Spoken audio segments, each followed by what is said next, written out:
नमस्कार दोस्तों, palm reader Vishwajeet YouTube channel में आप सभी का बहुत बहुत स्वागत है।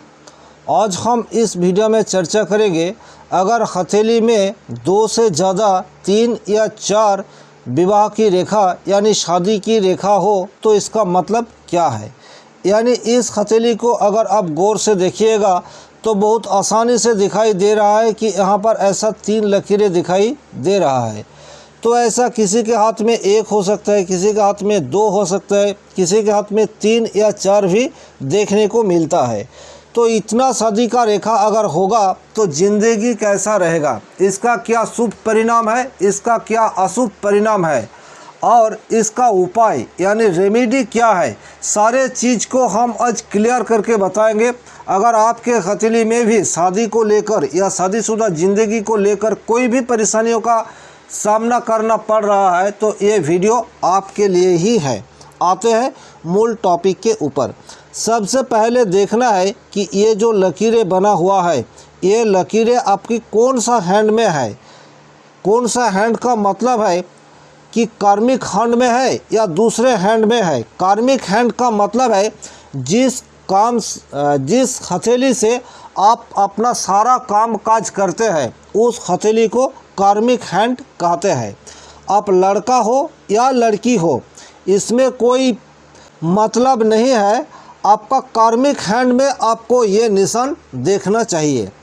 तो सबसे पहले देखिए, शादी का जो कारक माना गया है वो 3 प्लैनेट है। वैसे तो मंगल, शुक्र है, लेकिन देवगुरु बृहस्पति को भी शादी का कारक माना गया है। तो यहाँ लकीर कितना भी हो, लेकिन ये 3 क्षेत्रों को अगर आप बारीकी से नहीं देखें तब इसका सही प्रेडिक्शन नहीं कर पाएंगे। तो इसमें इस जगह में 1 लकीर हो, 2 लकीर हो, 3 लकीर हो, 4 लकीर हो, सबसे पहले आप शादी से जुड़ा हुआ प्लैनेट को बारीकी से देखें। इस हथेली को हम देखेंगे तो आपको क्या परिणाम हो सकता है क्लियर हो जाएगा। सबसे पहले हम देखेंगे, इसमें भी एक बात है कि अगर लड़का के हाथ में वैसा निशान है तो आप मंगल को छोड़ के शुक्र को ज़्यादा देखिए और गुरु को देखिए। अगर लड़की के हाथ में है तो शुक्र को छोड़ के आप मंगल को ज़्यादा महत्व दीजिए। हालांकि लड़का या लड़की कोई भी हो, तीनों ही क्षेत्रों को आपको देखना चाहिए। तो ये जेंट्स हैंड है यानी लड़का का हाथ है, तो हम शुक्र को बारीकी से देखेंगे। शुक्र का जो क्षेत्र है ये क्षेत्र उभरा हुआ है और शुक्र का क्षेत्रों में ये जो निशान है इसको हम अच्छा मानेंगे। तो इसके लिए शुक्र फायदेमंद है, इसमें कोई शक नहीं है। लेकिन हथेली जो है, हथेली हार्ड टाइप का है, तो इसमें प्रेम का थोड़ा अभाव ये दिखाई दे रहा है। अब प्रेम का अभाव है, इसका मतलब आपको बारीकी से समझ लेना चाहिए कि इसके ज़िंदगी में प्रेम तो आएगा, लाभ तो आएगा, लेकिन लाभ प्रेम में कन्वर्ट हो ऐसा स्थिति नहीं है और एक ही लाभ में ये सेटिस्फाइड हो वैसा भी नहीं हो सकता। लेकिन हथेली अगर सॉफ्ट होगा तो वैसा स्थिति बन सकता है। तो शुक्र का क्षेत्र मोटा मोटी ठीक ठाक का है। अब हम गुरु का क्षेत्र अगर देखें तो गुरु का क्षेत्रों में अच्छा पोजीशन नहीं दिखाई दे रहा है। गुरु का क्षेत्रों में ये जो लकीर है बहुत छोटा सा, ये लकीर अगर बढ़ जाए, मिनिमम हाफ तक जाए, ये शुभ परिणाम देगा। लेकिन ये अगर छोटा हो जाए तो अच्छा परिणाम नहीं देता है। इस पोजीशन को अगर आप देखेंगे तो यहाँ भी एक गो तिल का निशान, वैसे तो तिल हो भी सकता है, नहीं भी हो सकता है, लेकिन अगर ये तिल का निशान है तो गुरु इसके लिए फायदेमंद नहीं है। तिल का निशान नहीं है तो भी इस निशान के चलते, यानी ये जो लकीरें दिखाई दे रहा है बहुत छोटा सा, इतना सा, ये पॉजिटिव साइन नहीं है। अब हम मंगल के बात करें तो मंगल के क्षेत्रों को अगर आप देखेंगे तो मंगल के क्षेत्रों में भी आपको इस टाइप का 2-3 निशान दिखाई दे रहा है। मंगल के क्षेत्रों में वैसा निशान किसी भी आदमी के हाथ में हो तो वो गुस्सेला और जिद्दी स्वभाव का होगा, इसमें कोई शक नहीं है। अब ये जिद्दी स्वभाव और हाथ भी कठोर यानी हार्ड, तब ये बहुत प्रॉब्लम क्रिएट कर देगा। जिद्दी स्वभाव है लेकिन हाथ सॉफ्ट है तो प्रॉब्लम क्रिएट कम होगा। तो इसके हाथ जैसा कि जिद्दी स्वभाव भी है और हार्ड भी है, मतलब प्रॉब्लम बहुत ज़्यादा आएगा। अब हम एक एक करके बात करेंगे। तीनों जो लकीर दिखाई दे रहा है इसका मतलब क्या है। सबसे पहले जो लकीर है ये इस लकीर, इसको कदापि हम विवाह का लकीर नहीं मानेंगे।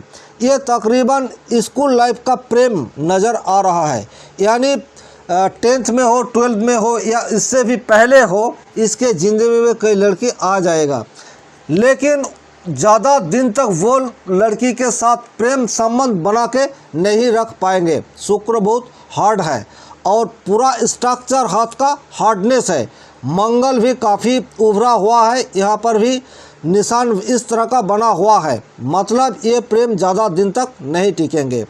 दूसरा जो लकीर है, क्या ये शादी का लकीर है? दूसरा लकीर को भी हम बारीकी से देखेंगे। दूसरा जो लकीर है ये तकरीबन आपका 23 के आसपास के एज में दिखाई दे रहा है, तो ये शादी भी हो सकता है, बस हो सकता है, लेकिन शादी कंफर्म ये नहीं कह सकते।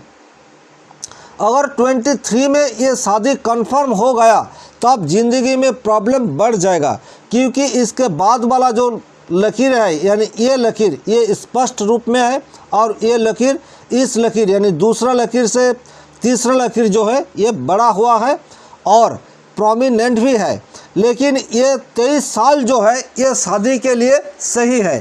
तो इस उम्र में अगर शादी हो जाए तब प्रॉब्लम क्रिएट हो जाएगा। गुस्सेला स्वभाव के चलते ज़्यादा दिन तक वे शादी टिकेगा ऐसा मुझे प्रतीत नहीं हो रहा है, क्योंकि ऐसा स्थिति में अगर गुरु बहुत स्ट्रांग हो तब जाके ये शादी टिक सकता है, लेकिन गुरु की क्षेत्र अगर अच्छा नहीं हो तब ये शादी ज़्यादा दिन तक नहीं टिकेगा, क्योंकि इसमें बहुत ऊर्जा और जिद्दी स्वभाव का है। तो ये शादी हो भी सकता है, नहीं भी हो सकता है। अगर शादी नहीं हुआ तो इस उम्र में किसी दूसरे लड़की के साथ लव अफेयर में पड़ जाएंगे, इसमें कोई शक नहीं है, लेकिन वो अगर लव हो जाए तो भी ठीक ठाक है।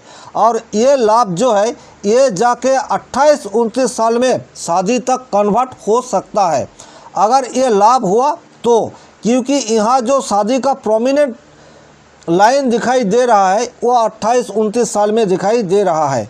मतलब ये 4-5 साल का प्रेम अगर हो जाए तब जाके ये जो लकीरें हैं ये शादी तक कन्वर्ट हो सकता है, लेकिन ऐसा कहीं प्रतीत नहीं हो रहा कि इसका प्रेम विवाह ही होंगे, क्योंकि लव मैरिज होने के लिए कुछ जोग या कुछ निशान हथेली में बनते हैं। वैसा निशान के बारे में मैंने अलग से वीडियो बनाए हुए हैं, डिस्क्रिप्शन में उस लिंक को दे देंगे, वो वीडियो आप देख लेंगे। तो यहाँ पर लव मैरिज का संभावना मुझे बहुत हद तक कम नज़र आ रहा है। ऐसा स्थिति में ये जो निशान है ये शादी का निशान है और ये 28-29 साल में शादी हो सकता है ऐसा प्रतीत हो रहा है। लेकिन इसके पहले यानी 23 साल में जो है ये अगर शादी में कन्वर्ट हो गया तो इस उम्र में किसी दूसरे लड़की के साथ रिलेशनशिप भी आ सकता है। मतलब साफ साफ है कि यहाँ पर लकीरें कितना भी हो, लेकिन 2 हो, 3 हो, 4 हो, जितना ज़्यादा होगा शादीशुदा ज़िंदगी में उतना प्रॉब्लम आपको फेस करना पड़ेगा। लव लाइफ में भी प्रॉब्लम आएगा, शादीशुदा ज़िंदगी में भी प्रॉब्लम आएगा। 1 हो या 2 हो तब ठीक है, 2 होगा तो ठीक है, क्योंकि पहले भी आपका प्रेम आएगा, बाद में वो लव तो कन्वर्ट मैरिज तो कन्वर्ट हो या ना हो, दूसरे में शादी होगा, शादीशुदा ज़िंदगी ठीक ठाक रहेगा। लेकिन 2 से अधिक अगर हो गए तो ये आपका शादीशुदा ज़िंदगी के लिए ठीक ठाक नहीं है। आज के लिए बस इतना ही। भगवान आप सभी का भला करे। धन्यवाद। नमस्कार।